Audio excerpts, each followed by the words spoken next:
That settles it. Finally, I can live a happy, wealthy life with Stefan. You better get used to living off cheap instant noodles or something. You poor thing. Huh? Poor? What do you mean, Christina? Because if you break up, Aileen the housewife will be left with nothing, right? Then she'll be living off of cheap instant noodles. Why would Aileen have nothing? I'm the one who's a stay-at-home husband, you know? What? What do you mean? My name is Aileen, a 37-year-old business owner. Stefan and I have been married for about half a year. We met through a dating app. I had been too focused on my work and hadn't been involved in any romantic relationships. I hadn't had a boyfriend since my student days. As an employee, I was devoted to my work, and then I became obsessed with starting my own business and growing it. Before I knew it, I had reached this age. I finally wanted to get married, so a friend introduced me to a dating app. That's where I got to know Stephen through messaging. He had a refreshing atmosphere and was very calming to talk to. He had a domestic side and was very good at cooking. Just knowing he was at home cooking made me feel at ease. Realizing this, I proposed to him. He was surprised by the unexpected proposal, but he seemed to like me as well and accepted. And so we suddenly decided to get married. I think our married life is going well. My husband quit his job to become a stay-at-home husband and supported me. His cooking was delicious and I looked forward to coming home every day. On our days off, we would watch movies together and spend a relaxed time. We were living happily. But then, a threat to our happiness appeared one day. It was a woman named Christina, a childhood friend of my husband's. It seems Christina had recently divorced and had started contacting my husband. She kept asking him out for drinks or dates. So my husband decided to invite her over for dinner at our house, including me. I was a bit shocked by his decision, but I appreciated that he didn't meet her secretly behind my back. But after meeting her in person, my unease grew. She was very excited when he came to our house. Wow, what an amazing house! Stephen, do you live here? You're a success. No, this is all thanks to Eileen. You haven't changed, still so humble. I'm proud to see my childhood friend doing so well. Christina suddenly clung to my husband's arm. I was startled and froze. What are you doing? Sorry. It's just a habit from old times. We've always been close and used to do physical contact like this. Christina laughed saying this, but she seemed to harbor some hostility towards me. I thought she was dangerous, and after that, Christina frequently visited our house. I'm here to see Stephen. What's wrong with a childhood friend wanting to meet? Even if they're childhood friends, it's strange to visit so often if they're of the opposite gender. But Christina kept coming over. Moreover, she would come when I was not at home. I asked my husband to stop Christina from coming, but he said Christina was healing from her divorce by talking to him. So he couldn't refuse the request of Christina, his childhood friend. My frustration grew. It was like my kind husband to act for Christina's sake. But still, I was worried because they were of the opposite gender and anything could happen. And one day, my fears came true. When I returned from work, my husband and Christina were waiting for me. Normally, Christina would hurry home when I returned, but that day she stayed, saying she had something to tell me. What's going on? Aileen, I want a divorce. What? We ended up hooking up? What? Christina smiled smugly. It seems the two of them had an affair. So, you crossed the line. I'm sorry, Aileen. I can't leave her alone. I understand. I can't continue our marriage either. I definitely can't stay with someone who had an affair. My husband has a kind nature, which led him to have a relationship with his childhood friend. But it was all her strategy. I understand this very well. Christina is smugly wrapping her arms around my husband, saying, Sorry, I ended up stealing your husband. But really, it should be me who ends up with Stephen. The annoying parasite should just go away. Parasite? She's clearly misunderstanding something, but I choose not to correct her. Right, I need some time to think, so I'll stay at a hotel. But we will definitely discuss the division of property and compensation. Let's talk with a lawyer later. Christina made a displeased face upon hearing this, but my husband agreed, so she reluctantly consented. I packed the essentials into a suitcase and left the house. I stayed in a luxury hotel suite for the first time in a while, taking the time to heal physically and mentally. While I was relaxing in the bath, my phone rang. Ignoring it, thinking who it could be, phone kept ringing even after I got out of the bath. The caller was my mother-in-law. Sighing, I looked at the screen, wondering what she wanted. Just as I felt healed staying in the suit, my mood sank again. The phone didn't stop ringing, so I reluctantly answered. Hello? Ah, finally you answered. I heard you finally got dumped by Steven. Dumped? It's not like I was dumped. No need to pretend to be strong. Suddenly plunging into poverty must be hard, huh? But it's all your own doing. People like you are suited for living off cheap instant noodles. What is she even talking about? Noodles? Instant noodles are delicious, aren't they? Huh? Well, if you think so, that's good for you. I could never stand it. What do you want calling me? What do you mean I called to make fun of you, obviously? Can I hang up now? What are you saying? No, you can't. I'm also calling to give you advice. Advice? Yes, never bother us again. Christina and Stephen are a perfect couple, so we can't let someone like you interfere. Wait, are you in on this too? In on what? Are you the reason Christina kept coming over and approaching Stephen? Who knows? All I said was that Stephen would be happier marrying Christina. I didn't do anything more than that.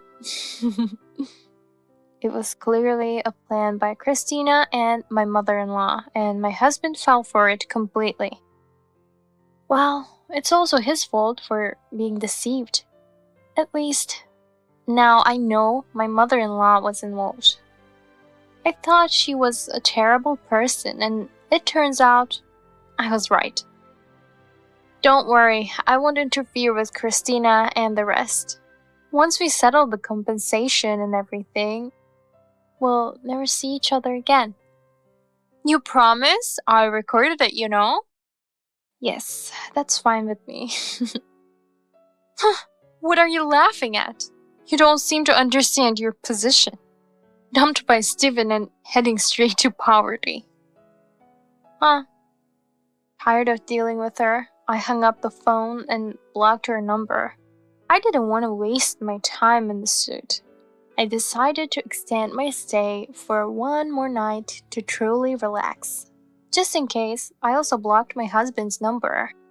This prevented any more troublesome calls, allowing me to relax properly. I was able to return to work in a relaxed state and left all the worst matters to my lawyer. A week later, a meeting about the divorce with my husband was held with lawyers present. Christina had forcibly come along, seemingly to watch out for any strange demands from me. Let's begin the discussion. Eileen's demands include property division and compensation. The breakdown of the property division is as follows, and the compensation will be this amount. When the lawyer handed over the documents, Christina snatched them. Wait a minute, you're taking 30% off the assets for the property division? Don't joke around. I won't give you that much. What? I think this is fair for a married couple. Yeah, I think so too. Really? Stephen? You're too kind. She's even demanding compensation from us. And $30,000 each is ridiculous, don't you think? I believe that's quite reasonable, considering the circumstances. Well, yeah. Stephen, are you really okay with being under her thumb like this? It's not about being under her thumb. I've caused Eileen a lot of trouble, so I have to take responsibility. I'll pay Christina's part of the compensation as well. Well, if you say so. Christina seemed dissatisfied but eventually appeared to accept the situation. This concludes our discussion. Finally, now I can live a happy, wealthy life with Stephen. You better enjoy your cheap instant noodles. Poor thing. Huh? Poor? Christina, what do you mean? Well, once you split with Eileen, she'll be left with nothing, right? She'll be living on cheap noodles. Why would Eileen be left with nothing? I'm the one who's a stay-at-home husband, remember? What? What do you mean? I thought Stephen was a company prison living in that high-rise condo. What are you talking about? Eileen is the president, not me. I'm the stay-at-home spouse, and if anyone's going to struggle financially, it's us. What? That's insane. But your mother said Stephen was an elite with a high income. My mom? She's been mistaken about that for a while. But Eileen has explained it to her countless times, right? Yes, and every time I did, she'd accuse me of lying, saying I'm just a housewife. Your mother holds quite outdated views, doesn't she? She doesn't believe women can be successful in business. So I figured we'd never see eye to eye. Yeah, my mom's views are pretty old-fashioned. Wait, so Eileen is really the high-rise condo's owner? Yes, that's correct. Who are you exactly? I'm the president of a company called Ross. What? The famous cosmetics company? Oh, you're familiar with it? That's nice to hear. Well, yeah, it's frequently recommended in magazines and by influencers. I'm so glad all the hard work paid off. Being the president of that company means your annual revenue must be insane. Well, maybe around $200 million? $200 million? I can't even imagine that. I suppose you wouldn't. But more importantly, that high-rise condo is registered in my name, so Stephen will have to move out. What? Wait a minute. What about the property division? Isn't that high-rise condo considered marital property? Unfortunately for you, I bought that condo when I was single, so it's entirely mine. Besides, I've been the one covering our living expenses with Stephen taking care of the household duties. So, the property division and compensation will proceed as we discussed earlier. I don't want to accept that. I thought I was going to become rich. Christina, you have to give up on that idea, but I promise to take responsibility and stay by your side. Why did it have to turn out like this? Christina was visibly upset, obviously having hoped to marry into wealth. Her disappointment must be significant, given her intentions. But since her actions contributed to the breakdown of our marriage, I have no sympathy for her. In fact, she got what she deserved. After our discussion, Stephen and I signed the divorce papers and officially ended our marriage. Thank you for everything up to now. Take care of yourself. Stephen wasn't a bad person, but I couldn't forgive the infidelity. We had to go our separate ways. A month later, Christina unexpectedly showed up at my company. She was causing a scene at the reception, demanding to see the president. To avoid further disturbance, I had her brought to my office. Christina looked worn out, with unkempt hair, dirty clothes, and barely any makeup, clearly in a state of distress. What's going on? We shouldn't have anything to discuss anymore. Your fault has ruined my life. How is it my fault? Because I thought Stephen was rich, but you never clarified that, and I ended up with a jobless man. He talks about taking responsibility, but then says being a house husband suits him, leaving me to work. I wanted to be a stay-at-home wife too. Now I'm juggling multiple part-time jobs. Is that so? And why was the property division so meager? Well, that's because we deducted your compensation from it. What? Christina seemed to understand after I explained. Since Stephen and I were only married for a year, the property division was based on 1 year's income, and then we deducted the compensation from that. It's understandable that not much was left after that, right? Christina was at a loss for words. But if you had insisted more on being the company president... But Stephen did explain, didn't he? As if I'd actually believed that. It's your fault for not believing him. Ugh, I'm so annoyed. Why are you always looking down on me? Because I'm the president, you know. Ugh. I'll write on the internet about how snobby and awful you are as a president. Is that a threat? I'll take legal action for defamation if necessary. Just so you know, that'll just make your money disappear again. Fine, I'm done. You'll never understand the suffering of the underprivileged. I don't want to be lectured on suffering by someone who tried to steal someone else's husband just because they're childhood friends. Ugh. I made eye contact with my secretary, who nodded and promptly called security. Christina was escorted out of the company by security. I couldn't believe she actually barged into my company. Such a lack of common sense. And then, 2 weeks later, another person lacking common sense showed up at my company. It was my mother-in-law. She was yelling at the reception just like Christina had, so this time I went down to the lobby. Bringing her to the president's office was out of the question. I had no idea what she might do, so I decided to speak with her in the lobby where security could easily intervene.